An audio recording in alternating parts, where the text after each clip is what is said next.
Hello friends, welcome to PU Sir Physics. Today our topic is magnetization. Okay, तो आज हमको देखना कि वह मैग्नेटाइजेशन हम किसको बोलते हैं और मैग्नेटाइजेशन से रिलेटेड सभी जो मैग्नेटिक की क्वांटिटी है वो सभी हम आज डिराइव करने वाले हैं. ठीक है. ओके, तो उसको हम स्टार्ट करने से पहले हम आगे का क्या हमने स्टडी किया था वो हम देख लेते हैं. ठीक है. तो फर्स्ट ऑफ ऑल तो हमको मैग्नेट एक मैग्नेशियम नाम के टापू से हमको मिला था. वो मैग्नेट के पास दो प्रॉपर्टी अवेलेबल थी, एक एट्रैक्टिव फोर्स और दूसरी एक उसके पास एक डायरेक्शनल प्रॉपर्टी थी. तो अगर हम उसको एक फ्री स्पेस में रखेंगे तो वो नॉर्थ और साउथ की डायरेक्शन में वो स्टेबल हो जाती थी. ओके, देन आफ्टर हमने उसकी फैक्टर के बारे में स्टडी किया कि भाई हमारा जो मैग्नेट होता है उसका नॉर्थ पोल और साउथ पोल आप सेपरेट नहीं कर सकते हो. ठीक है. देन आफ्टर इसको आप डिस्ट्रॉय भी कर सकते हो, मैग्नेटिक इफेक्ट को आप डिस्ट्रॉय कर सकते हो और उसको बना भी सकते हो. ओके, देन आफ्टर उसकी मैग्नेटिक फील्ड की कैरेक्टरिस्टिक में बारे में हमने स्टडी किया. देन आफ्टर हमने स्टडी किया कि हमारा जो सोलेनॉइड होता है तो सोलेनॉइड में से अगर हम इलेक्ट्रिक करंट को पास आउट करवाएंगे तो इसमें से एक मैग्नेटिक फील्ड प्रोड्यूस होती है. वो हमने मालूम है कि भाई वो मैग्नेटिक फील्ड लाइन एक उसकी इनसाइड एक uniform magnetic field line generate होती है. तो as a similar to a bar magnet. तो बार मैग्नेट के साथ उसको हमने कंपैरिजन की और उसका ऑन दी एक्सिस का इक्वेशन हमने निकाला कि भाई B is equal to 2μ0m/4π(x³). जैसा ही इक्वेशन हमारे पास एक बार मैग्नेट में ऑन दी एक्सिस का था वैसा ही इक्वेशन हमको सोलेनॉइड की ऑन दी एक्सिस पे हमको मिला.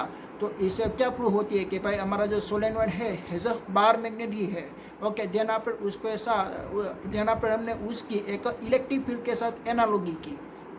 देन आफ्टर हमने क्या देखा था कि भाई हमारे पास एक uniform magnetic field line available है, इसमें हमने मैग्नेटिक निडल को रख दिया तो हम उसको एक मैग्नेटिक डायपोल भी बोल सकते हैं. और मैग्नेटिक डायपोल कहाँ पे रहना चाहता है, अलाइन टू मैग्नेटिक फील्ड की डायरेक्शन में रहना चाहता है. जैसे कि इलेक्ट्रिक फील्ड में भी इलेक्ट्रिक डायपोल आपने रखा था वो भी किसकी डायरेक्शन में रहना चाहता है, अलाइन टू इलेक्ट्रिक फील्ड की डायरेक्शन में रहना चाहता है. वैसे ही यहाँ पे मैग्नेटिक निडल भी कहाँ पे रहना चाहती है, align to electric field magnetic field की डायरेक्शन में. तो वहाँ पे ऑब्वियसली क्या लगेगा, टॉर्क लगेगा. तो टॉर्क लगेगा तो मैग्नेटिक निडल क्या होगी भाई, रोटेशन करेगी, एक एंगुलर रोटेशन करेगी. वो एंगुलर रोटेशन होती है तो इसमें एक मोशन इनर्शिया जनरेट होती है. वो मोशन इनर्शिया के कारण वो रुकती नहीं है, इसलिए वो कंटिन्यूसली क्या करती है, ऑक्सीलेशन. और उसका हमने टाइम पीरियड भी फाइंड आउट किया था, T = 2π√I/mb. आई यहाँ पे है इनर्शिया. ओके, देन आफ्टर हमने क्या देखा था कि भाई उसकी पोटेंशियल एनर्जी भी हमने फाइंड आउट की, U = -mb cos θ find out हुई. ठीक है. ओके, देन आफ्टर हमने देखा कि भाई earth is a bar magnet. कि भाई अर्थ भी कैसा बिहेव करती है, एक मैग्नेट जैसा बिहेव करती है. वो भी क्या प्रोड्यूस करती है, मैग्नेटिक फील्ड प्रोड्यूस करती है. बट अर्थ की मैग्नेटिक फील्ड कैसे होती है, south pole to north pole की डायरेक्शन में वो होती है. और बार मैग्नेट की मैग्नेटिक फील्ड कैसे होती है, north pole to south pole होती है. ओके, तो अर्थ मैग्नेट का हमने प्रूफ भी एविडेंस भी हमने देखा कि भाई हमारा मैग्नेट है तो मैग्नेट का पर्टिकुलर डायरेक्शन में मीन्स के नॉर्थ और साउथ की डायरेक्शन में ही अलाइन होती है. तो ऐसा कैसे होता है कि भाई जब हमने देखा एक्सपेरिमेंट करके भाई हमारे पास एक uniform magnetic field line available है, इसमें हमने बार मैग्नेट को रखा तो वो नॉर्थ और साउथ की डायरेक्शन में मीन्स के अलाइन हो जाती है, मैग्नेटिक फील्ड की डायरेक्शन में वो अलाइन हो जाती है. तो वैसे ही हमने यहाँ पे देखा कि भाई एटमॉस्फेयर में हमने मैग्नेट को लगाया है, वो कहाँ पे हो जाती है, नॉर्थ और साउथ की डायरेक्शन में वो अलाइन हो जाती है. तो उसका मीनिंग क्या हुआ कि भाई अर्थ की जो मैग्नेटिक फील्ड है वो भी कहाँ पे होगी, नॉर्थ टू साउथ की डायरेक्शन में होगी. ओके, देन आपने दूसरा भी हमने एविडेंस देखा इलेक्ट्रोमैग्नेटिक इंडक्शन का, इसमें एक ईएमएफ जनरेट हो गया था. ठीक है, तो वो भी एक एविडेंस है. देन आपने उसका सोर्स के बारे में हमने देखा कि पहले हमने माना था कि भाई हमारी जो अर्थ था इसका जो रिवोल्यूशन हुआ था तो वो मोल्टेन स्टेट पे थी. ओके, तो वहाँ पे उसके आउटर सरफेस में एक क्रस्ट जमा हुआ था, वो एक आयन पार्टिकल्स का बना हुआ था. वो आयन पार्टिकल्स के पास एक मैग्नेटिक इफेक्ट का नेचर होती है, इसके कारण वहाँ पे मैग्नेटिक प्रोड्यूस हो रही थी. But this is a wrong. Okay, then आपने दूसरा हमने क्या फाइंड आउट किया कि भाई हमारी अर्थ जैसे रोटेशन कर रही है तो उसके साथ वहाँ पे हमारा एटमॉस्फेयर भी क्या कर रहा होगा, रिवॉल्यूशन. और एटमॉस्फेयर के पास एक आयन पार्टिकल्स अवेलेबल है तो आयन पार्टिकल्स भी एक v वेलोसिटी के साथ एक रिवॉल्यूशन करती है, तो वो भी क्या जनरेट करती है कि मैग्नेटिक फील्ड जनरेट करती है. ठीक है, तो वो थियरी हमने मिस के हमने ट्रू मान लिया. देन आफ्टर हमने क्या फाइंड आउट किया था, उसका करेक्टरिस्टिक. तो करेक्टरिस्टिक का हमने एलिमेंट हमने स्टडी किया था, उसमें हमारा 3 एलिमेंट अवेलेबल था, declination, deep angle and horizontal component of the earth. Okay, तो फर्स्ट ऑफ ऑल हमने देखा था डेक्लिनेशन. तो डेक्लिनेशन का क्या मैकेनिज्म होता है कि भाई हमारी जो जियोग्राफिक एक्सिस है तो वहाँ पे हमारी मैग्नेटिक एक्सिस नहीं है, बट हमारी मैग्नेटिक एक्सिस एक जियोग्राफिक एक्सिस से एक 11.3 एंगल बनाती है. ओके, वो एंगल बनाती है, इसलिए हमको एवरी लोकेशन पे हमारा जो मैग्नेटिक नीडल है वो एक नॉर्थ और साउथ की डायरेक्शन में परफेक्ट नहीं आता, बट वहाँ पे एक एंगल बनाती है. This angle is known as a declination. Okay, then आपके डीप एंगल क्या होती है, हमने डीप एंगल के बारे में हमने स्टडी किया कि भाई हमारा मैग्नेट है वो एग्जैक्ट वर्ड नॉर्थ और साउथ की डायरेक्शन में नहीं रहता, बट वो एक डीप हो जाता है, ऐसे वो एक डीप हो जाता है, ठीक है। तो वो जो डीप हो रहा है तो वो एंगल को हम क्या बोलेंगे, डीप एंगल हम बोलेंगे, ठीक है। It is the angle between the magnetic meridian, magnetic field, intensity of the magnetic field and horizontal component of earth. Okay, तो उसकी भी इसका जो एंगल है हम उसको बोलेंगे डीप एंगल। ओके, देन पर हमने उसकी रेफरेंस में हमने हॉरिजॉन्टल कंपोनेंट ऑफ अर्थ का भी हमने फाइंड आउट किया था कि भाई H is equal to B cos theta होती है।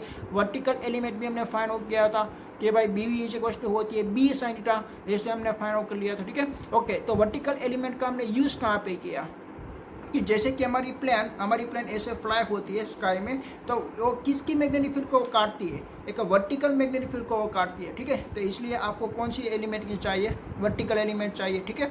ओके, और देन आफ्टर हमारे पास कोई एक दूसरा एक कंडक्टिंग डॉट अवेलेबल है, इसको हमने ऐसे फ्लो करवाया, तो कौन सा मैग्नेटिक फील्ड को वो काटती है, एक हॉरिजॉन्टल कंपोनेंट को वो काटती है, ठीक है। हम उसको क्या बोलेंगे, हम उसको मीन्स के वहाँ पे आपको हॉरिजॉन्टल एलिमेंट को फाइंड आउट करना है। और ध्यान पर आपका तीसरा एलिमेंट कौन सा था कि भाई horizontal component of the earth. Okay, तो वो आपका जो है this is the most important, because हम कोई भी मिस के मैग्नेटिक फील्ड जो हॉरिजॉन्टल कंपोनेंट वाला है हम मैग्नेटिक फील्ड हमारी फिजिक्स के लैब में बना लेंगे। एज को हमने फिजिक्स के लैब में हमने बना लिया, तो हमारी जो फिजिक्स के लैब है वो कौन से रेफरेंस में, एक हॉरिजॉन्टल प्लेन के रेफरेंस में है, ठीक है।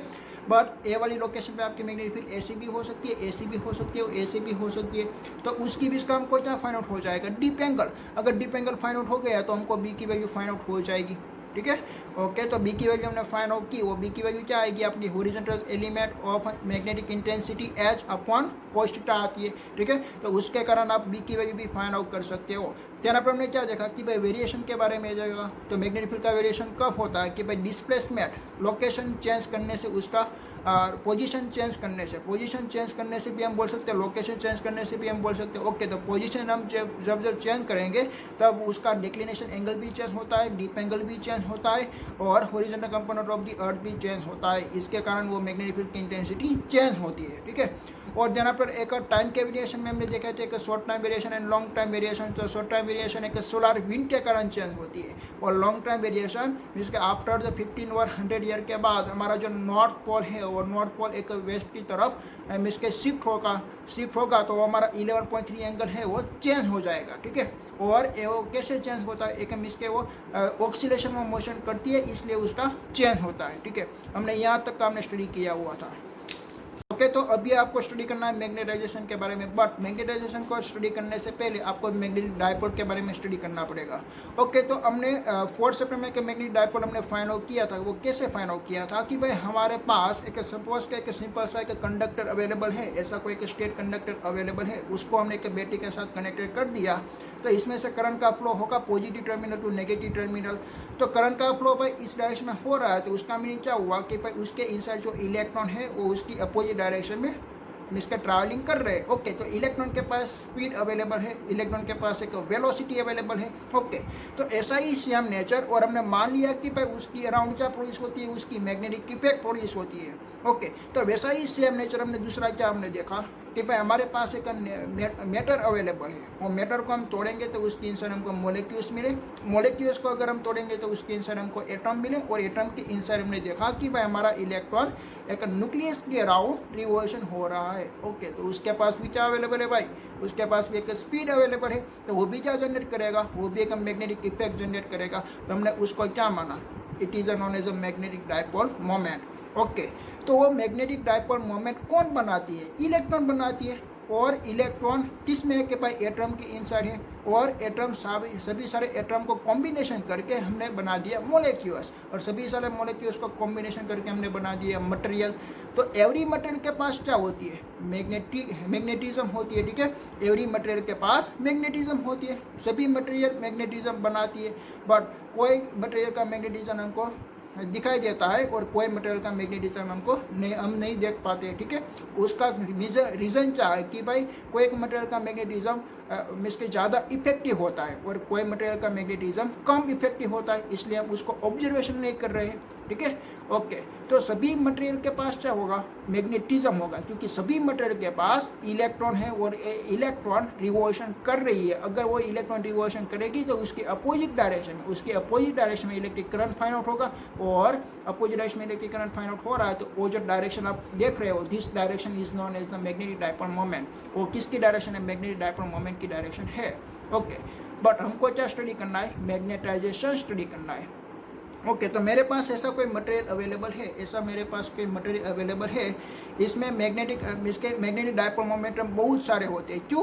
क्योंकि उसकी inside n number of electron होते हैं, और सभी इलेक्ट्रॉन क्या करती है, ऐसे ऐसे रिवॉल्यूशन करती है, वो अलाइन नहीं हो सकते।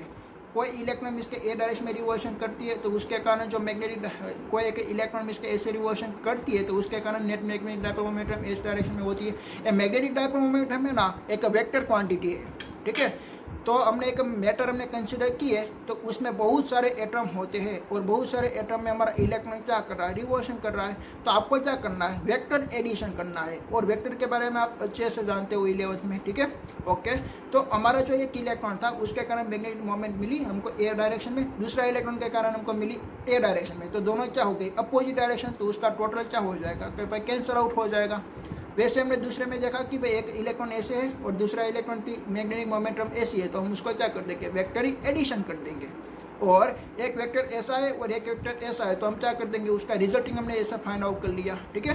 तो अब वेक्टर एडिशन आपको करना है। तो यहाँ पर हमने क्या किया कि भाई हमारे पास जो मैटर अवेलेबल था वो मैटर का हमने टोटल मैग्नेटिक डायपोल मोमेंटम हमने फाइंड आउट कर लिया, ठीक है। तो हम उसको क्या बोलते हैं, नेट मैग्नेटिक डायपोल मोमेंटम। क्या बोलेंगे, net magnetic dipole momentum. Okay, तो हमारे पास दो मटेरियल थे, तो दो मटेरियल का हमने क्या फाइंड आउट कर लिया, net magnetic dipole momentum. Okay, तो हमारे पास एक ए वाला मटेरियल था। ओके, तो ए मटेरियल का नेट मैग्नेटिक डायपोल मोमेंटम है 20, कितना है 20, और दूसरा ए वाला मटेरियल है उसका नेट मैग्नेटिक डायपोल मोमेंटम कितना है 50 है, उसका कितना है भाई 50 है। ओके, और देन आफ्टर मैं आपको ये बताऊंगा कि भाई इन दोनों में से कौन सी अच्छी मैग्नेटाइजिंग फील्ड इसके प्रोड्यूस करेगी। तो आप क्या आंसर दोगे कि भाई ए वाली, बट आपका आंसर रॉन्ग हो गया। कैसे रॉन्ग हुआ, देखिए कि भाई उसकी साइज देखिए, उसकी साइज उसकी कंपैरिजन में क्या है, वेरी कम है, ठीक है, वेरी स्मॉल है। ओके, तो वेरी स्मॉल है बट उसका मैग्नेटिक डायपोल मोमेंटम इसकी इनसाइड कितना है 20 है, और उसका स्पेस देखिए, उसका वॉल्यूम देखिए कितना बड़ा वॉल्यूम है, और इसमें टोटल कितना है 50 है। तो आपने किसके साथ कंपेरिजन की, जैसे कि मैं आपको एक दूसरा एग्जांपल देता हूँ कि भाई आपके पास, मैं आपको बोलूँगा कि भाई आपके पास एक कॉटन अवेलेबल है और एक आयरन पार्टिकल्स भी अवेलेबल है, एक आयरन पार्टिकल्स अवेलेबल है। ओके, इन दोनों में से कौन की वैल्यू में इसके ज़्यादा होगी, इन दोनों में से किसका मास ज़्यादा होगा, तो आप क्या बोलेंगे, आयरन पार्टिकल्स का मास ज़्यादा होगा।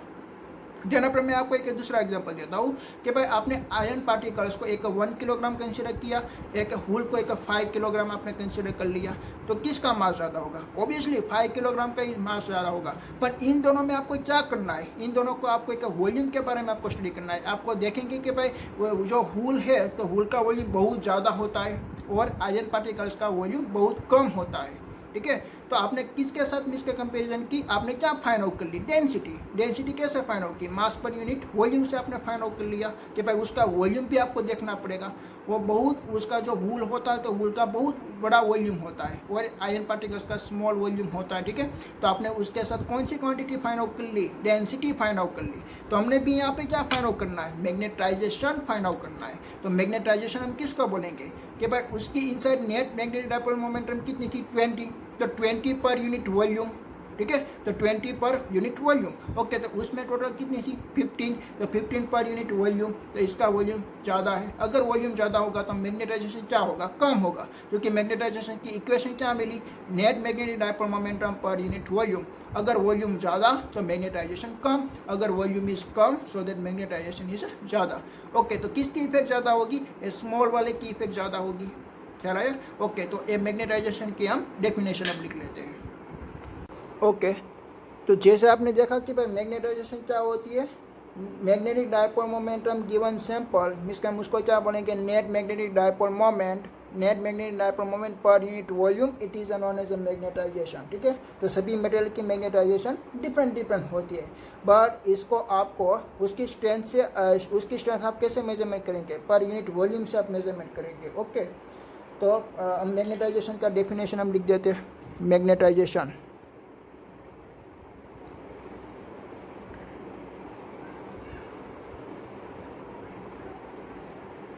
मैग्नेटाइजेशन का कैपिटल एम उसका साइन होता है। ओके, तो magnetization capital M equals to हम क्या लिख सकते हैं, magnetic dipole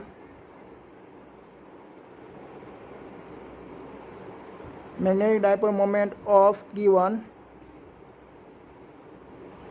sample per unit volume. ठीक है, और उसका हम इक्वेशन बना देते capital M is equal to यहाँ पे स्मॉल एम नेट। देखिए कैपिटल एम क्या मैग्नेटाइजेशन है और स्मॉल एम नेट मैंने क्या लिखा है, total magnetic dipole momentum for given sample per unit volume, this is the magnetization. Okay, तो ये हो गई उसकी डेफिनेशन। ओके, तो उसके बाद आपको ये समझना है कि भाई हमारे पास कोई करंट कैरिंग कंडक्टर अवेलेबल है, इसमें से हमारा करंट का फ्लो हो रहा है आई, तो उसकी अराउंड ऑब्वियसली क्या प्रोड्यूस होगी भाई, मैग्नेटिक फील्ड प्रोड्यूस होगी। ओके, ऐसा सेम मैंने आपको एक एम्पियर सर्कुलर लूप में मैंने एक्सप्लेन किया हुआ था कि भाई इसमें से करंट का फ्लो हो रहा है आई, तो वो कितनी मैग्नेटिक फील्ड प्रोड्यूस करेगा, वो कितनी मैग्नेटिक फील्ड प्रोड्यूस करेगा। ठीक है, तो मैग्नेटिक फील्ड कितनी प्रोड्यूस करती है, आई जितनी प्रोड्यूस करती है। तो मैंने ऐसा ही आपको बोला ना कि भाई आपने क्या कंसिडर कर लिया, एक सोलेनॉइड कंसिडर कर लिया आपने, एक सोलेनॉइड एक एल लेंथ का एक सोलेनॉइड कंसिडर कर लिया और उसके पास एक आर रेडियस की अवेलेबल थी। ओके, तो सोलेनॉइड में से हमने एक रिंग कंसिडर की, तो एक रिंग में से कितनी करंट जाती है, आई करंट जाती है। ओके, तो इसमें से आई करंट जाती है तो वह क्या जनरेट करेगी, एक मैग्नेटाइजिंग फोर्स जनरेट करेगी। एक दूसरा वर्ड समझिए, सभी आप जो अभी जो सभी क्वांटिटी आप समझने वाले हो ना, तो इसमें आगे तो एक मैग्नेट तो आएगा, जैसे कि आपने फर्स्ट क्वांटिटी आपने एक्सप्लेन की magnetic dipole moment, net magnetic dipole moment is a small M. Then आप उसके ऊपर से आपने एक दूसरी क्वांटिटी फाइंड आउट की, this is a magnetization. Okay, तो magnetization is a capital M. Then आप तीसरी क्वांटिटी समझने लेके जा रहे हो मैग्नेटाइजिंग फोर्स। ओके, तो सभी में क्या आएगा, मैग्नेट, इसलिए आपको एक केयरफुली लिसन करना पड़ेगा। ठीक है, ओके, तो मैंने क्या बोला कि भाई आपके पास सोलेनॉइड की ओनली फॉर एक रिंग अवेलेबल है, इसमें से आई करंट का फ्लो हो रही है, तो वो क्या प्रोड्यूस करेगा, मैग्नेटाइजिंग फोर्स जनरेट करेगा। मैग्नेटाइजिंग फोर्स का क्या मीनिंग होता है कि भाई उसकी अराउंड एक मैग्नेट जैसा वो इफेक्ट प्रोड्यूस करती है। ओके, तो मैग्नेटाइजिंग फोर्स कितना है, आई जितना ही है। ओके, बट सोलेनॉइड में एक ही रिंग होती है ना, सोलेनॉइड में बहुत सारी रिंग होती है, एन रिंग होती है, तो उसकी मैग्नेटाइजिंग फील्ड कितनी प्रोड्यूस हुई, उसका मैग्नेटाइजेशन फोर्स कितना प्रोड्यूस हुआ कि भाई एन आई जितना प्रोड्यूस हुआ। क्योंकि आप इलेक्ट्रिक करंट कैसे मेजरमेंट करेंगे, एन आई से करंट मेजरमेंट करेंगे, तो जितनी आपकी इलेक्ट्रिक करंट आपने प्रोड्यूस मीन्स क्या उसको दे दी, वही क्या है, मैग्नेटाइजिंग फोर्स है। ठीक है, क्योंकि इलेक्ट्रिक करंट ही क्या बनाती है, मैग्नेटिक इफेक्ट बनाती है। तो मैग्नेटाइजिंग फोर्स का यही मीनिंग क्या हुआ कि भाई कौन सा फोर्स से मैग्नेटिक इफेक्ट प्रोड्यूस हुई, तो इलेक्ट्रिक करंट वाला फोर्स से मैग्नेटिक इफेक्ट प्रोड्यूस हुई, इसलिए हम उसको क्या बोलेंगे, magnetizing field is equals to N I, एक सोलेनॉइड के बारे में। ठीक है, ओके, तो एन आई प्रोड्यूस हुई, देन आफ्टर वो मैग्नेटिक फील्ड कहाँ पे, ऑन दी सरफेस पे, बट हमको सेंटर में फाइंड आउट करनी है। तो वो मैग्नेटिक फील्ड यहाँ से सेंटर में आएगी, तो सेंटर में जब आती है तब उसको एटमॉस्फेयर से पास आउट होना पड़ता है। ओके, तो एटमॉस्फेयर क्या करेगा, उसकी मैग्नेटिक फील्ड की स्ट्रेंथ को काटेगा, उसकी मैग्नेटिक फील्ड की स्ट्रेंथ को डिक्रीज करेगा। वो कितनी डिक्रीज करती है कि भाई एटमॉस्फेयर है तो क्या आएगा, परमिएबिलिटी ऑफ फ्री स्पेस, तो कितनी उसको डिक्रीज कर देगी, 4 पाई × 10⁻⁷ जितनी वो डिक्रीज कर देगी। क्या लाया, 4 पाई × 10⁻⁷ जितनी वो डिक्रीज कर देगी क्या। ओके, तो मैं आपको एक एग्जांपल देता हूँ कि भाई इसमें से करंट का फ्लो हो रहा था एन आई, तो उसकी मैग्नेटाइजिंग फील्ड कितनी है, एन आई, बट इसमें से जो मैग्नेटिक फील्ड लाइन प्रोड्यूस हुई और मुझे फाइंड आउट करना है यहाँ पे, तो यहाँ से लेके इतना डिस्टेंस को एटमॉस्फेयर में पास आउट करना पड़ा, तो उसकी इंटेंसिटी क्या हो गई होगी, कम, कितनी हो गई होगी, μ0 एन आई जितनी हो गई। ठीक है, ओके, और एन आई को हमने क्या नाम दे दिया, मैग्नेटाइजिंग फील्ड, तो उसका इंडिकेटर है एच। ओके, तो उसका बेसिक इक्वेशन क्या मिला आपको, μ0 H मिला, क्या मिला, μ0 H। ओके, समझिए कि भाई इसमें से आपको करंट ने फ्लो करवाया, तो उसकी मैग्नेटाइजिंग फील्ड फाइंड आउट हुई 1000, कितनी फाइंड आउट हुई 1000, और आपको फाइंड आउट करना होना है यहाँ पे। तो यहाँ पे आपने देखा कि यहाँ पे तो ओनली फॉर 100 ही आ रही है, कितनी आ रही है, 100 आ रही है, तो एक क्या है, बी मैग्नेटिक फील्ड लाइन है, B magnetic field line, B is equal to μ0 H, और यहाँ पे कितनी है, B is equal H is equal to N I, वो क्या जनरेट करती है, मैग्नेटाइजिंग फील्ड जनरेट करती है। ठीक है, ओके, देन आप नेक्स्ट समझिए, नेक्स्ट कोई भी मैटर अवेलेबल है, कोई भी मैटर हो, उसकी इनसाइड क्या होता है, मैग्नेटाइजेशन होता है। क्या होता है, मैग्नेटाइजेशन। ओके, तो मैग्नेटाइजेशन की इफेक्ट से भी वो भी क्या प्रोड्यूस करेगा, मैग्नेटिक फील्ड वो जनरेट करेगा। ओके, तो ऑन दी सरफेस पे उसकी मैग्नेटिक फील्ड कितनी है, B is equal to M जितनी है, B is equal to M जितनी है। बट वो मैग्नेटिक फील्ड आपको एटमॉस्फेयर में चाहिए, तो सेम थिंकिंग नहीं यहाँ पे लगेगी कि भाई आपको एटमॉस्फेयर में जाना है, तो उसकी मैग्नेटिक फील्ड लाइन वापस कट होगी। कितनी कट होगी भाई, म्यू नॉट टाइम कट होगी। ओके, तो magnetic field of the matter, magnetic field of the material वो क्या फाइंड आउट होगी कि भाई B M is equal to mu naught M, capital M is a magnetization. चला, कोई भी मैटर हो कि उसकी इनसाइड एक इलेक्ट्रॉन रिवोल्यूशन हो रही है, इलेक्ट्रॉन रिवोल्यूशन होगी तो उसका मैग्नेटिक डायपोल मोमेंटम मिलेगा, और net magnetic dipole momentum per unit volume आप फाइंड आउट करेंगे, it is known as a magnetization. तो मैग्नेटाइजेशन क्या करती है, एक मैग्नेटिक फील्ड प्रोड्यूस करती है। तो एवरी मैटर क्या प्रोड्यूस करेगी, मैग्नेटिक फील्ड वो जनरेट करेगी। ठीक है, ओके, तो मैग्नेटिक फील्ड जनरेट करती है, तो कितनी मैग्नेटिक फील्ड जनरेट करती है आपको फाइंड आउट करना एटमॉस्फेयर में, तो वो मैग्नेटिक फील्ड फाइंड आउट होगी B M is equal to mu not capital M. Okay, then आप नेक्स्ट समझिए।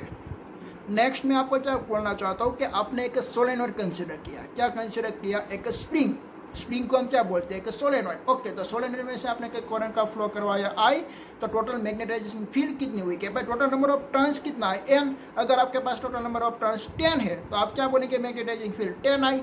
अगर आपके पास नंबर ऑफ टर्न्स एन है तो आप क्या बोलेंगे, magnetizing field is N I. Okay, this N I. Okay, तो आपको मैग्नेटाइजिंग फील्ड कितनी फाइंड आउट हुई, H is equal to N I find out हुई। ओके, तो उसके कारण एटमॉस्फेयर में मैग्नेटिक फील्ड कितनी जनरेट हुई, B not is equal to mu not N I. Okay, then आपने सोलेनॉइड की इनसाइड क्या रख दिया, सोलेनॉइड की इनसाइड ऐसा कोई मटेरियल रख दिया, ऐसा उसकी अराउंड एक मिसके हमने तार की वाउंडिंग की है, इसमें से हमने करंट का फ्लो करवाया आई, तो उसके कारण जनरेट हुई magnetizing field is mu not N I. Okay, और यहाँ पे हमारी फाइंड आउट हुई mu not N I. Okay, but इसमें क्या होगा, मैग्नेटाइजेशन होगा, तो वो मैग्नेटाइजेशन है तो वो इसके लिए वो भी क्या जनरेट करेगी, मैग्नेटिक फील्ड। तो उसकी इंसर्ट हमने दूसरा मटेरियल रखने से उसकी नेट मैग्नेटिक फील्ड इंक्रीज भी हो सकती है, डिक्रीज भी हो सकती है, और कोई इफेक्ट भी नहीं आ सकती, ऐसा भी हो सकता है। क्या लाया, magnetic field already solenoid produce कर रहा है। आपने क्या किया, मैंने दूसरा आपको क्या बताया कि भाई एवरी मैटर है, every matter is a producer magnetization. Every matter के पास मैग्नेटाइजेशन है तो वो भी क्या करेगा, मैग्नेटिक फील्ड प्रोड्यूस करेगा। तो क्या होगा भाई, मैग्नेटिक फील्ड कौन सी क्वांटिटी है, वेक्टर क्वांटिटी है ना। ओके, तो ये सोलेनॉइड भी मैग्नेटिक फील्ड प्रोड्यूस करती है। ओके, देन आपका मटेरियल भी मैग्नेटिक फील्ड प्रोड्यूस करती है, बट इन दोनों की जो डायरेक्शन सेम है, तो आपकी नेट मैग्नेटिक फील्ड इंक्रीज होगी। अगर वो अपोजिट है तो भाई डिक्रीज होगी। अगर दोनों की डायरेक्शन अपोजिट सेम है तो नेट मैग्नेटिक फील्ड आपकी जीरो भी आ सकती है। समझ में आया। ओके, देन अपन हमको फाइंड आउट करना कि भाई उसका रेशियो, एक रिलेशनशिप हमको निकालना है। किसका रिलेशनशिप, एक मैग्नेटाइजिंग फोर्स का और मैग्नेटाइजेशन का। ओके, तो उसका रिलेशनशिप आप देखिए। ओके, तो देन अपन आपको देखना है कि भाई मैग्नेटाइजिंग फील्ड क्या होती है। मैंने आपको बताया कि भाई आपके पास कोई एक सिंपल सा कोई एक कंडक्टर है, इसमें से आपका करंट का फ्लो हो रहा है आई, तो मैग्नेटिक फील्ड कितनी प्रोड्यूस करेगी, आई जितनी वो प्रोड्यूस करेगी, तो हम उसको क्या बोलेंगे, मैग्नेटाइजिंग फोर्स बोलेंगे, का तो हम उसको बोलेंगे मैग्नेटाइजिंग फील्ड हम बोल सकते हैं। ठीक है, ओके, तो हमारे पास देखिए कि भाई एक सोलेनॉइड अवेलेबल है, तो सोलेनॉइड के पास बहुत सारे नंबर ऑफ टर्न्स होते हैं, ऐसे उसके पास नंबर ऑफ टर्न्स होते हैं, इसमें से करंट का फ्लो हो रहा है आई। ठीक है, तो उसकी मैग्नेटाइजिंग फील्ड कितनी होगी, उसकी total magnetizing field H is equal to number of turns से आई, नंबर ऑफ टर्न्स से एन, तो N into I, it is known as a magnetizing field. Magnetizing field का क्या मीनिंग होता है, मैग्नेटाइजिंग फील्ड का मीनिंग होता है कि वो एक मैग्नेटिक फील्ड को जनरेट करेगा, एक मैग्नेटिक फील्ड के इफेक्ट को अपने अराउंड बनाएगा। ठीक है, उसको हम बोलते हैं मैग्नेटाइजिंग फील्ड बोलते हैं। ओके, और मैग्नेटाइजिंग फील्ड मीन्स के कहाँ पे होती है, ऑन दी सरफेस पे होती है, जो आपकी नंबर ऑफ टर्न्स होती है ना, ऐसे राउंड शेप में, तो यहाँ पे उसकी फील्ड की क्या आएगी, एन आई जितनी आएगी, वो कितनी आएगी, एन आई। ओके, देन अपन हमको क्या फाइंड आउट करना है कि भाई यहाँ पे हमको यहाँ पे उसकी इंटेंसिटी हमको निकालनी है, तो उसको ऐसे यहाँ से ऐसे पास आउट करना पड़ेगा। तो यहाँ पे सेंटर स्पेस में क्या अवेलेबल है, एटमॉस्फेयर, तो एटमॉस्फेयर में वो उसकी मैग्नेटिक फील्ड की इंटेंसिटी डिक्रीज हो जाती है, म्यू नॉट टाइम जितनी वो डिक्रीज हो जाती है। ठीक है, ओके, देन अपन उसकी जो मैग्नेटाइजिंग फील्ड है, वो मैग्नेटाइजिंग फील्ड एक म्यू नॉट टाइम जितनी वो डिक्रीज हो जाएगी। ओके, तो म्यू नॉट आपको क्या करना पड़ेगा, म्यू नॉट के साथ मल्टीप्लाई करवाना पड़ेगा, और म्यू नॉट की वैल्यू आप जानते हो 4 पाई इंटू 10⁻⁷, तो इतनी उसकी वैल्यू डिक्रीज हो जाती है।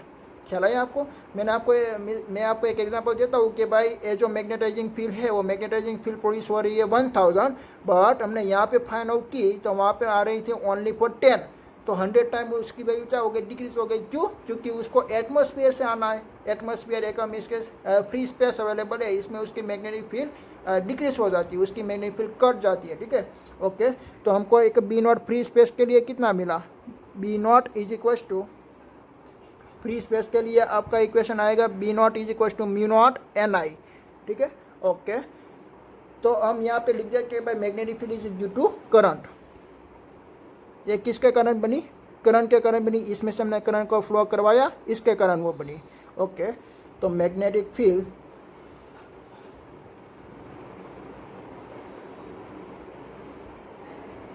Due to current. ठीक है, तो ये जो मैग्नेटाइजेशन था ये किस में था, कोई भी मटेरियल में हो सकता है, कोई भी मटेरियल के पास क्या हो सकता है, मैग्नेटाइजेशन हो सकता है, बट कोई मटेरियल का मैग्नेटाइजेशन हम ऑब्जर्वेशन करते हैं और कोई मटेरियल का मीन्स के हम फाइंड आउट नहीं कर पाते। ठीक है, बट सभी मटेरियल क्या करती है, मैग्नेटाइजेशन तो प्रोड्यूस करती है, इसलिए वो किसका है, कोई एक मटेरियल का है और एक किससे बना हुआ, कोई करंट से आपने फाइंड आउट कर लिया कि भाई करंट का फ्लो करवा के आपने फाइंड आउट किया है। ठीक है, ओके। देन अपने मैं दूसरा क्या बताता हूँ कि भाई ये जो मटेरियल है तो मटेरियल का net magnetic dipole momentum per unit volume आपने फाइंड आउट किया तो उसका मैग्नेटाइजेशन हुआ।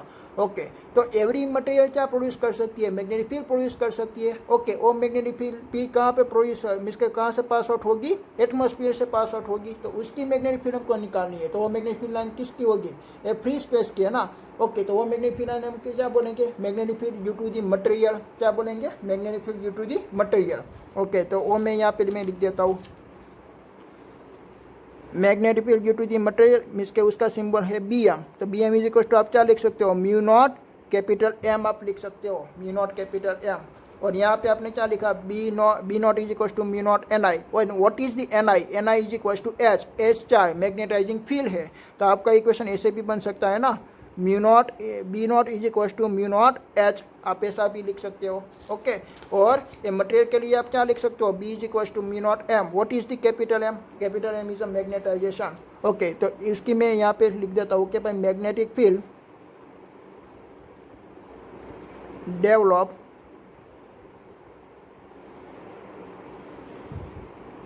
Develop by a material. ठीक है, ये मटेरियल के कारण वो डेवलप हुई है, develop by the materials magnetisation.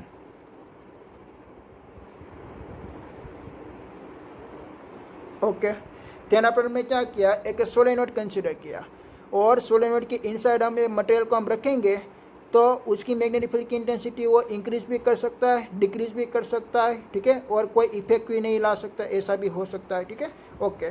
तो हमने क्या किया कि भाई वो जो मैग्नेटाइजेशन मटेरियल है वो मटेरियल को उसकी इनसाइड हमने रख दिया, सोलेनोइड की इनसाइड। ये जो हमने पहले सोलेनोइड कंसिडर की थी और सोलेनोइड कितनी मैग्नेटिक फील्ड प्रोड्यूस कर रही थी, म्यू नॉट एच जितनी। ओके, देन अपन हम क्या करेंगे, ए मटेरियल को भी इसमें डाल देंगे तो कितनी मैग्नेटिक फील्ड लाइन वो प्रोड्यूस करेगा, म्यू नॉट एम, और वो वाली म्यू नॉट एच, तो दोनों क्या हो गए, एड हो गए। ठीक है, okay. If a material is insert in solenoid,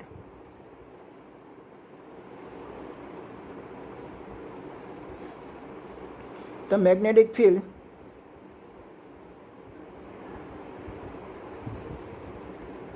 total magnetic field B is equals to magnetic field for the solenoid plus magnetic field of the material.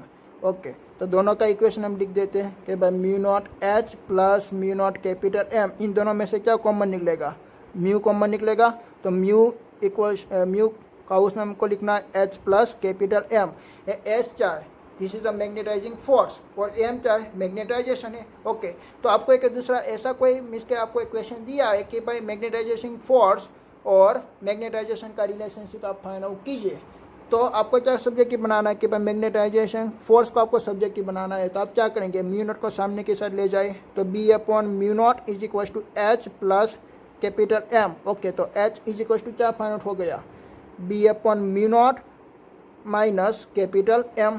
ठीक है, ये पहली साइड जाएगा तो क्या हो जाएगा, माइनस हो जाएगा। तो ये जो आपका इक्वेशन निकला, this equation is a relationship between the magnetising force and magnetisation. Okay, तो उसकी बीच में यहाँ पे रिलेशनशिप फाइंड आउट हुई है। ओके, देन आफ्टर आप एम को भी सब्जेक्टिव बना सकते हो। कैसे? देखिए कि भाई यहाँ से आपको एम को सब्जेक्टिव बनाना है, तो एम को सब्जेक्टिव बनाने के लिए आप क्या करेंगे कि भाई एम को सब्जेक्टिव बना दो तो एच पहली साइड चला जाएगा, तो यहाँ पे capital M is equal to क्या होगा, B upon mu naught minus H हो जाएगा। ठीक है, ओके, देन आफ्टर आप ऐसे भी लिख सकते हो ना, capital M is equal to mu naught का आप एलसीएम ले लो, तो B minus mu not H upon mu naught, ऐसे भी उसकी आप रिलेशनशिप लिख सकते हो।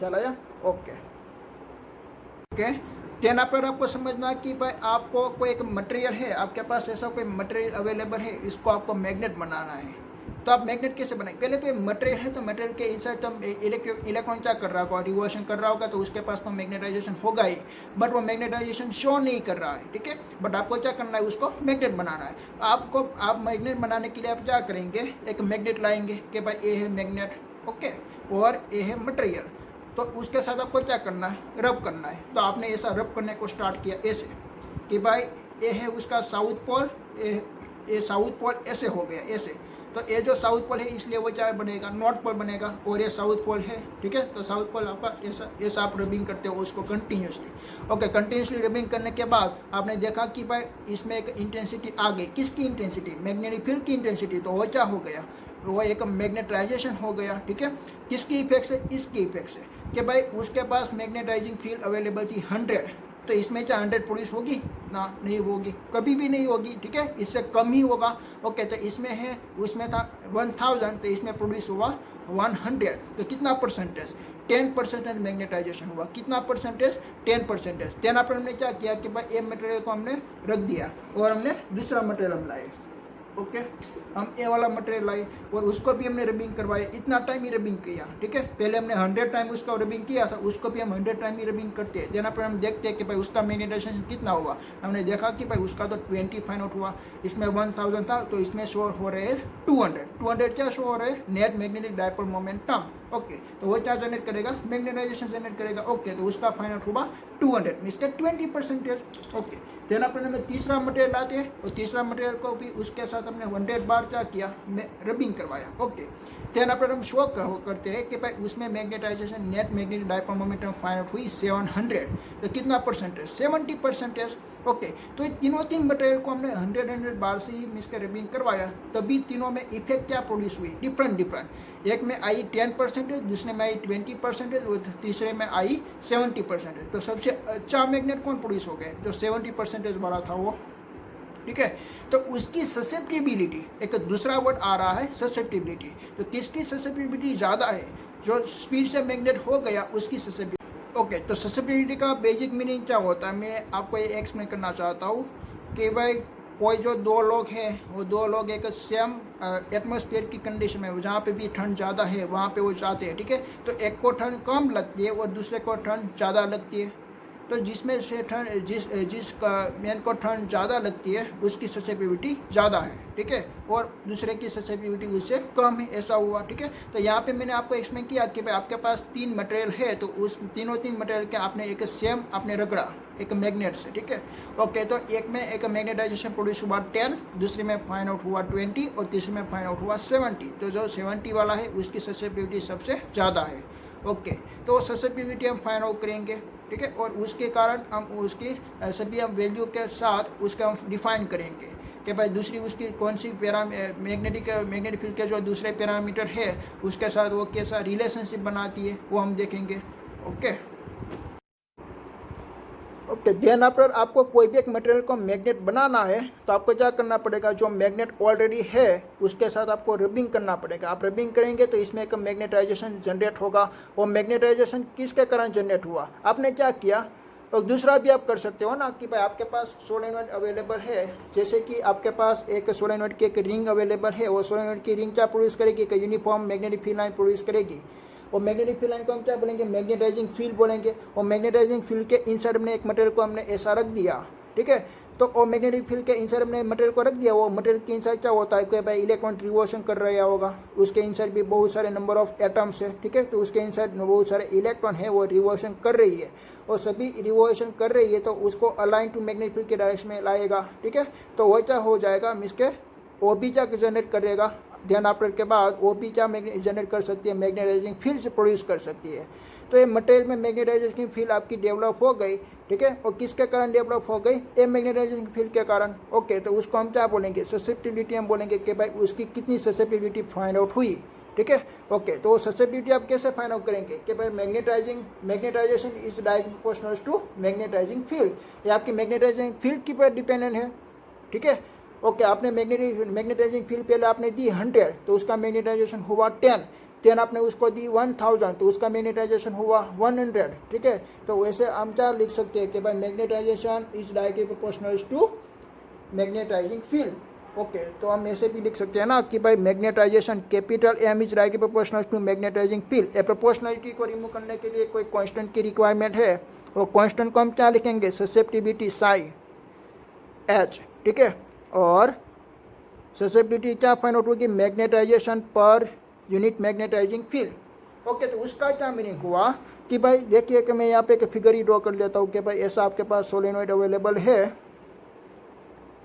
और सोलेनॉइड मैग्नेटिक फील्ड प्रोड्यूस करती है ए वाली डायरेक्शन पे, और उसकी इनसाइड आपने कोई एक मटेरियल को पुट कर दिया, ऐसे मटेरियल को आपने पुट कर दिया, तो मटेरियल के इनसाइड जो नंबर ऑफ इलेक्ट्रॉन है वो क्या होगा, अलाइन टू मैग्नेटिक फील्ड की डायरेक्शन में आएगा। वो इलेक्ट्रॉन नहीं, बट इलेक्ट्रॉन जो रिवोल्यूशन करती है उसके कारण उसकी मैग्नेटिक मोमेंटम जनरेट होती है, वो मैग्नेटिक मोमेंटम एक मैग्नेटिक फील्ड लाइन बी की डायरेक्शन में वो आएगी, तो हम उसको क्या बोलेंगे, मैग्नेटाइजेशन बोलेंगे, ठीक है। आपने पहले क्या सप्लाई की, मैग्नेटाइजिंग फील्ड सप्लाई की, H = NI आपने सप्लाई की, तो उसके कारण उसका मैग्नेटाइजेशन हुआ, बट वो मैग्नेटाइजेशन मैग्नेटाइजिंग फील्ड से कभी भी लॉस नहीं हो सकता, ख्याल आया, कभी भी वो लॉस नहीं हो सकता।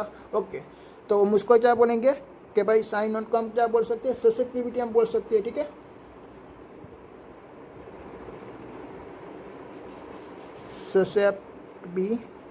ससेप्टिबिलिटी, ओके, और उसका मीन्स के प्रोनाउंसिएशन क्या है, साई, ठीक है। ओके, तो this is a susceptibility is a magnetisation per unit magnetising field. Okay, तो उसके हम एक सेंटेंस भी हम लिख देते हैं कि भाई when magnetic field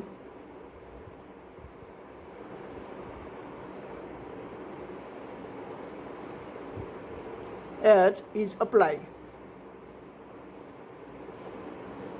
on a material and magnetization developed is capital M, then M is directly proportional to H, ठीक है। ओके, तो उसके कारण आपका रिलेशनशिप क्या मिला कि भाई कैपिटल M = आप क्या लिख सकते हो, साई इंटू एच, इसके ससेप्टिबिलिटी इंटू एच आप लिख सकते हो, ठीक है। तो उसके कारण आपका टोटल मैग्नेटिक फील्ड बी कितना मिलेगा, देखिए total magnetic field and B का इक्वेशन क्या आपको मिला था, B = μ0H, और सोलेनॉइड के कारण और उसके इनसाइड अपने मटेरियल को रखा, उसके कारण कैपिटल M मिला था। तो कैपिटल M = अभी आप क्या लिख सकते हो, साई नॉट इंटू एच भी आप लिख सकते हो, तो B = μ0H plus psi into H. Okay, तो अब इसमें से क्या कॉमन निकलेगा, H, तो B = μ0H, तो आपका इक्वेशन मिल गया आपको 1 प्लस साई। ओके, ससेप्टिबिलिटी, ठीक है।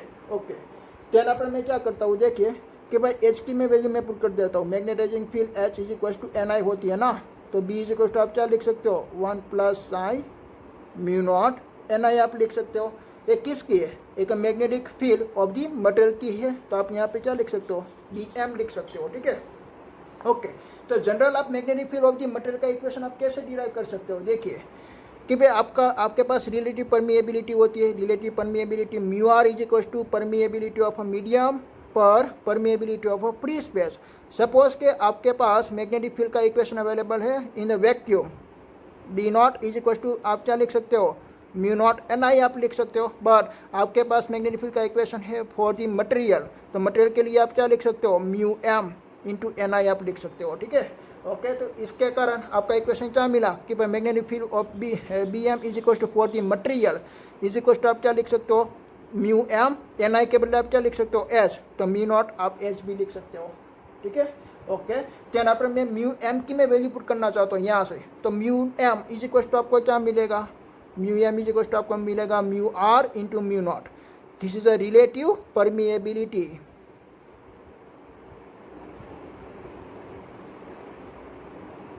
ठीक है, तो mu M is equal to आप क्या लिख सकते हो, mu R into mu not भी आप लिख सकते हो। तो ओके, तो दूसरा इक्वेशन भी आपका क्या बन सकता है कि mu R into mu naught into H भी आप लिख सकते हो और एन आई भी लिख सकते हो।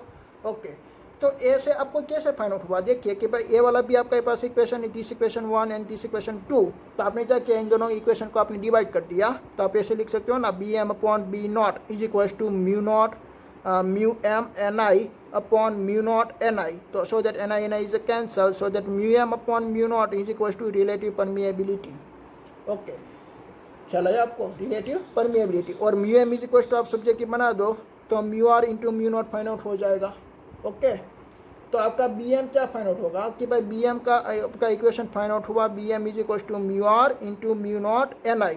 बट फॉर फ्री स्पेस के लिए म्यू आर क्या आएगा, फॉर फ्री स्पेस के लिए, फॉर फ्री स्पेस के लिए भाई फ्री स्पेस है तो मटेरियल का भी क्या आएगा, या म्यू नॉट, तो mu naught upon mu naught is equal to 1 लिख दीजिए। तो आपका मटेरियल का भी क्या हो जाएगा, म्यू नॉट एन आई हो जाएगा। चला या ओके, अब आपको क्या करना है कि भाई देखिए कि भाई ए वाली इक्वेशन और ए वाली इक्वेशन को आप कंपेरिजन कीजिए। यहाँ पे म्यू नॉट है तो म्यू नॉट है, एन आई है तो एन आई है, तो mu R is equal to आप क्या लिख सकते हो, 1 प्लस ससेप्टिविटी आप लिख सकते हो। तो एक किसकी रिलेशनशिप है, ससेप्टिविटी एंड रिलेटिव परमिएबिलिटी की रिलेशनशिप है, ससेप्टिविटी एंड रिलेटिव परमिएबिलिटी। तो उसकी रिलेशनशिप क्या फाइंड आउट हुई, उसकी रिलेशनशिप यहाँ पे आपको मिली, mu R is equal to 1 plus susceptibility. Okay, अब देखिए कि भाई यहाँ पे रिलेटिव परमिएबिलिटी की वैल्यू मैक्सिमम है या ससेप्टिविटी की वैल्यू मैक्सिमम है। ओके, तो उसके कारण आपको उसका रिलेशन देखना पड़ेगा। कैसा रिलेशन, देखिए mu R is equal to क्या होती है, 1 प्लस होती है। तो आप बेसिक आप सोचिए कि भाई इन दोनों में से किसकी वैल्यू ज़्यादा होगी, यहाँ पे म्यू आर की वैल्यू ज़्यादा होगी। ठीक है, परमिएबिलिटी की वैल्यू ससेप्टिबिलिटी से कम ज़्यादा है, कितनी ज़्यादा है, 1 जितनी ज़्यादा है। अगर आपको ससेप्टिबिलिटी फाइंड आउट करनी है तब आपको क्या करना पड़ेगा, ससेप्टिबिलिटी आपके फाइंड आउट करनी है तो ससेप्टिबिलिटी को सब्जेक्टिव बना दीजिए। तो नॉट इज इक्वल टू आप क्या लिख सकते हो, म्यू आर माइनस 1 आप लिख सकते हो। ओके, और रिलेटिव परमिएबिलिटी आप फाइंड आउट कर सकते हो। कैसे आप फाइंड आउट करेंगे कि भाई रिलेटिव परमिएबिलिटी का इक्वेशन क्या है, permeability of a medium upon permeability of a free space. अगर आपके पास फ्री स्पेस ही है तो mu naught upon mu not हो जाएगा, तो आपका म्यू आर आ जाएगा 1। ठीक है, अगर आपका म्यू आर 1 आया, फ्री स्पेस के लिए आपका म्यू आर 1 आया, तो 1 माइनस 1 इज इक्वल टू उसकी ससेप्टिबिलिटी क्या फाइंड आउट हुई, 0 फाइंड आउट हुई। ओके, तो आपकी परमिएबिलिटी आपकी 1 से ज़्यादा भी हो सकती है, 1 से कम भी हो सकती है और 0 भी हो सकती है। ठीक है, ओके, तो ये आपकी मिस के कोई भी हो सकती है। Mu R is greater than 1 भी हो सकती है, 0 भी हो सकती है और लेस देन 1 भी हो सकती है। अगर वो ग्रेटर देन 1 होगी, ये वाली इक्वेशन में आप वैल्यू पुट कीजिए, अगर वो ग्रेटर देन 1 होगी, 1 से ज़्यादा होगी, तो हमारी ससेप्टिबिलिटी भी कैसी फाइंड आउट होगी, पॉजिटिव। तो आपकी ससेप्टिबिलिटी भी कैसी हो सकती है, पॉजिटिव हो सकती है। देन आफ्टर यहाँ पे आप 0 पुट कर दीजिए, तो 0 आपने पुट किया तो आपकी ससेप्टिबिलिटी 1 फाइंड आउट हो गई।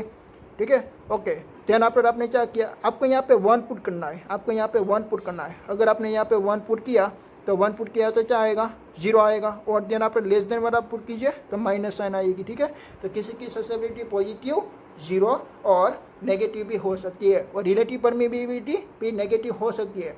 बट आप सोचिए कि भाई इलेक्ट्रिक फील्ड में हमने ऐसी कोई परमिटिविटी फाइंड आउट की थी, वो परमिटिविटी क्या थी, परमिटिविटी ऑफ फ्री स्पेस थी। यहाँ पे परमिएबिलिटी है, वहाँ पे हमने रिलेटिव परमिटिविटी फाइंड आउट की थी। तो रिलेटिव परमिटिविटी का इक्वेशन क्या आया था, परमिटिविटी ऑफ अ मीडियम पर permittivity of a free space, but उसकी वैल्यू कभी भी नेगेटिव नहीं आती थी। बट यहाँ पे रिलेटिव परमिएबिलिटी नेगेटिव भी हो सकती है।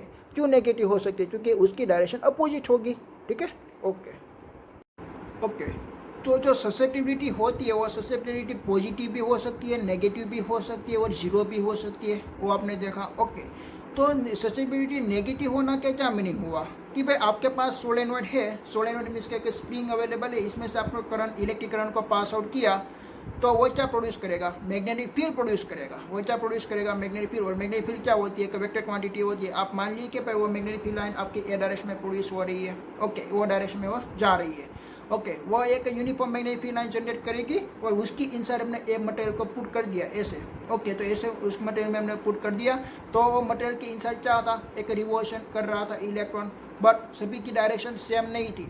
बट आप यूनिफॉर्म मैग्नेटिक फील्ड लाइन में आप पुट कर रहे हो तो सभी का मैग्नेटिक डायपोल मोमेंटम क्या हो जाएगा, सेम हो जाएगा, ठीक है। बट उसका नेट मैग्नेटिक डायपोल मोमेंटम ने देखा कि भाई पहले तो आपकी सोलेनोइड की मैग्नेटिक फील्ड कौन सी डायरेक्शन में जा रही थी, ऐसे, तो उसका नॉर्थ पोल यहाँ पे होगा और साउथ पोल यहाँ पे होगा, ठीक है। सॉरी, उसका नॉर्थ पोल यहाँ पे होगा, यहाँ से एग्जिट होती है और ऐसे आती है, तो उसका साउथ पोल यहाँ पे होगा। बट हमने यहाँ पे देखा कि भाई उसका नॉर्थ पोल यहाँ पे है और उसका साउथ पोल यहाँ पे है, तो मीन्स के अपोजिट डायरेक्शन का नेचर प्रोड्यूस कर रही है, ठीक है। अपोजिट डायरेक्शन का नेचर प्रोड्यूस कर रही है तो उसकी नेट मैग्नेटिक फील्ड कहाँ पे होगी भाई, ए डायरेक्शन में होगी, और सोलेनोइड की कहाँ पे होगी, ए वाली डायरेक्शन में होगी। तो उसकी टोटल इंटेंसिटी क्या हो गई, डिक्रीज हो गई, ठीक है। ओके, तो यहाँ पे मैग्नेटिक फील्ड डिक्रीज हो रही है, इसलिए वो ससेप्टिबिलिटी क्या आएगी, नेगेटिव आएगी। ओके, तो आपने एक दूसरा मटेरियल लाए, ए मटेरियल, और ए मटेरियल को आपने सेम सोलेनोइड पे इनसाइड आपने रखा, तो ए मटेरियल क्या करेगा, ये मटेरियल उसका सपोर्ट करेगा, किसका सपोर्ट करेगा, जो मैग्नेटिक फील्ड प्रोड्यूस कर रहा है सोलेनोइड उसका सपोर्ट करेगा। तो उसकी इंटेंसिटी को वो ज़्यादा करेगा, कैसे ज़्यादा करेगा कि भाई उसकी इनसाइड भी जो सभी सारे जो इलेक्ट्रॉन रिवोल्यूशन हो रहे थे, वो सभी सारे इलेक्ट्रॉन रिवोल्यूशन होने के कारण इसमें एक प्रोड्यूस होगा मैग्नेटिक डायपोल मोमेंट, और सभी मैग्नेटिक डायपोल मोमेंटम की डायरेक्शन मैग्नेटिक फील्ड के डायरेक्शन में आ गई। और पहले वाले केस में क्या थी, सभी नेट मैग्नेटिक डायपोल मोमेंटम की direction is opposite to magnetic field की डायरेक्शन में थी, सोलेनोइड की अपोजिट मैग्नेटिक फील्ड की डायरेक्शन में थी, और यहाँ पे मैग्नेटिक फील्ड की डायरेक्शन में ही है। तो वो क्या कर रहा है, वो मैग्नेट सोलेनोइड को सपोर्ट कर रहा है, ठीक है। तो ए वाली मटेरियल को हम क्या बोलेंगे, पैरा मैग्नेट, और दूसरे वाली मटेरियल को हम क्या बोलेंगे, जो अपोज कर रहा है उसको हम क्या बोलेंगे, डाई मैग्नेट हम बोलेंगे, ठीक है। ओके, और डाई मैग्नेट कौन कौन सा मटेरियल होता है, सभी साइंटिस्ट ने क्या किया कि भाई जो हमारे नेचर में सभी मटेरियल है उसने करेक्टरिस्टिक फाइंड आउट की कि भाई कैसा डाई मैग्नेट है, कौन सा पैरा मैग्नेट है, ठीक है, कौन सपोर्ट कर रहा है, कौन उसका अपोज कर रहा है, उसका उसने क्लासिफिकेशन फाइंड आउट किया, और सभी की वैल्यू उसने फाइंड आउट की, वो वैल्यू हम देखते हैं, ठीक है। ओके, देन आपको दूसरा फिनोमिना फाइंड आउट करना है। कैसा फिनोमिना, देखिए कि आपके पास सोलेनोइड अवेलेबल है, number of N turns available है ऐसे, इसमें से आपने करंट का फ्लो करवाया I, तो मैग्नेटाइजिंग फील्ड कितनी होगी, H is equal to NI। Okay, but यहाँ पे आपकी मैग्नेटिक फील्ड कितनी फाइंड आउट होगी, B is equal to mu naught NI, और देन आपने मटेरियल के लिए कितनी होगी, BM is equal to mu not capital M, वो total magnetic field line B कितनी होगी, B is equal to mu naught H plus M। इतनी आपने सारी क्वांटिटी आपने फाइंड आउट की। This is a magnetizing field, उसको मैग्नेटाइजिंग फोर्स भी बोल सकते हैं।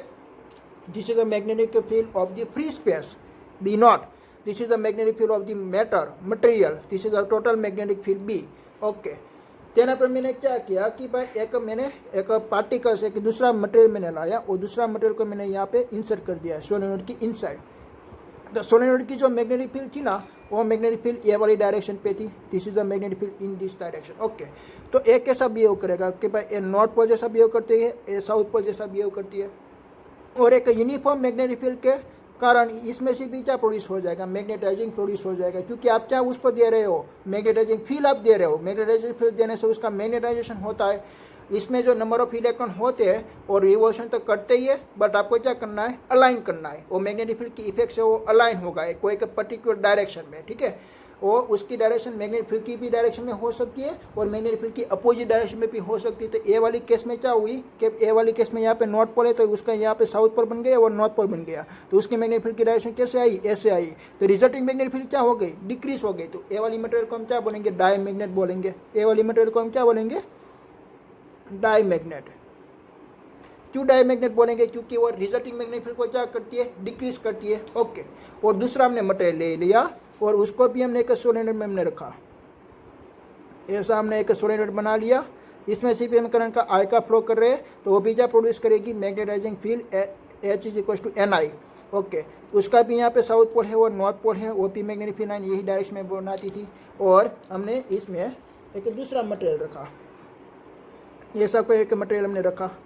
ओके, तो मटेरियल रखने से क्या होगी कि भाई आप मैग्नेटाइजिंग फील्ड उसको अप्लाई कर रहे हो, तो मटेरियल में मैग्नेटाइजेशन प्रोड्यूस होगा। वो मैग्नेटाइजेशन वो आपकी एक मैग्नेटिक फील्ड की डायरेक्शन में भी आ सकता है और पॉजिटिव मैग्नेटिक फील्ड की डायरेक्शन में भी आ सकता है। ऐसा मैंने मटेरियल रखा तो भाई उसके कारण उसका मैग्नेटाइजेशन कैसा प्रोड्यूस हुआ कि भाई यहाँ पे भी नॉर्थ पोल बना और यहाँ पे भी साउथ पोल बना, तो उसकी मैग्नेटिक फील्ड की डायरेक्शन ऐसी आई, तो वो उसको क्या कर रहा है, वो वाली मैग्नेटिक फील्ड को सपोर्ट दे रहा है, और ये क्या कर रहा था, ए वाली मैग्नेटिक फील्ड को अपोज कर रहा था, वो अपोज कर रहा है इसलिए हमने उसको क्या नाम दे दिया, डायमैग्नेट, और उसको वो सपोर्ट कर रहा है इसलिए हमने उसको क्या नाम दे दिया, पैरामैग्नेटिक,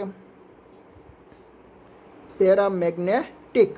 ठीक है, ख्याल आया अभी आपको? ओके, तो आपके जो नेचर में है सभी सारे जो मैटर है वो सभी सारे मैटर आपका डायमैग्नेट भी हो सकता है और पैरामैग्नेट भी हो सकता है, और तीसरा भी फैक्टर हो सकता है फेरामैग्नेट। तो फेरोमैग्नेट क्या करती है, फुली सपोर्ट देती है। ठीक है, वो पैरामैग्नेट से भी ज़्यादा वो सपोर्ट देगी मैग्नेटिक फील्ड की इंटेंसिटी को इंक्रीज करने का। ठीक है, ओके, तो सभी जो मटेरियल है वो सभी मटेरियल का डायमैग्नेटिज्म के लिए ससेप्टिविटी उसकी क्या होगी, कम होगी, ससेप्टिविटी उसकी नेगेटिव आएगी, और पैरामैग्नेट के लिए पॉजिटिव आएगी। वो सभी मटेरियल के हम लिख देते हैं। ओके, तो यहाँ पे मैंने पूरे का पूरा टेबल बना दिया डायमैग्नेटिज्म का और पैरामैग्नेटिज्म का।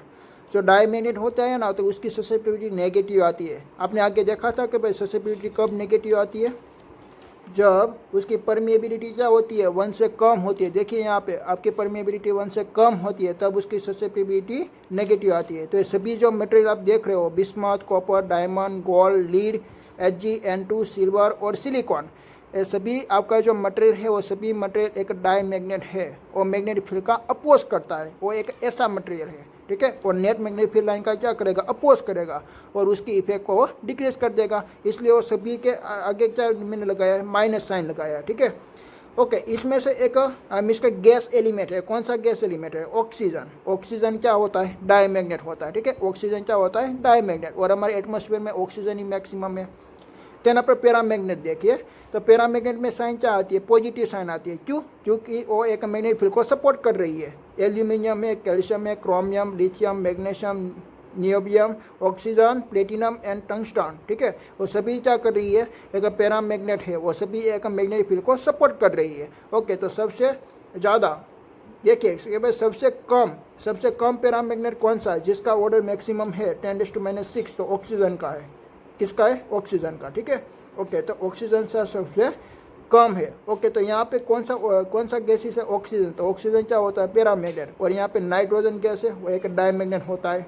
ठीक है, ओके, इसमें किसकी वैल्यू ज़्यादा होगी, जो माइनस में किसकी वैल्यू ज़्यादा होती है, जो सबसे कम होती है वो। ओके, तो आप देख सकते हो सभी आपको यहाँ पे दिया हुआ है। तो कॉपर का क्या दिया हुआ है, -9.8 इंटू 10⁻⁶ दिया है, -9.8 इंटू 10⁻⁶। ओके, देन पर इसमें सभी के सबसे इसके मैक्सिमम किसकी वैल्यू है, जिसका ऑर्डर सबसे मिनिमम है वो, तो क्रोमियम। तो क्रोमियम किसके नियर आती है, वो क्रोमियम एक आयरन पार्टिकल्स के नियर आती है। तो आयरन पार्टिकल्स सबसे ज़्यादा एक फेरोमैग्नेटिक मटेरियल हम आगे देखने वाले हैं। फेरोमैग्नेटिक मटेरियल क्या होती है, वो फुल्ली सपोर्ट करती है, वो मैग्नेटिक फील्ड को एक फुल्ली सपोर्ट करती है, वो पैरामैग्नेट से भी ज़्यादा वो सपोर्ट करती है। ठीक है, ओके, वो क्रोमियम के बाद आती है, इसलिए क्रोमियम का मैक्सिमम है 2.7 इंटू 10⁻⁴।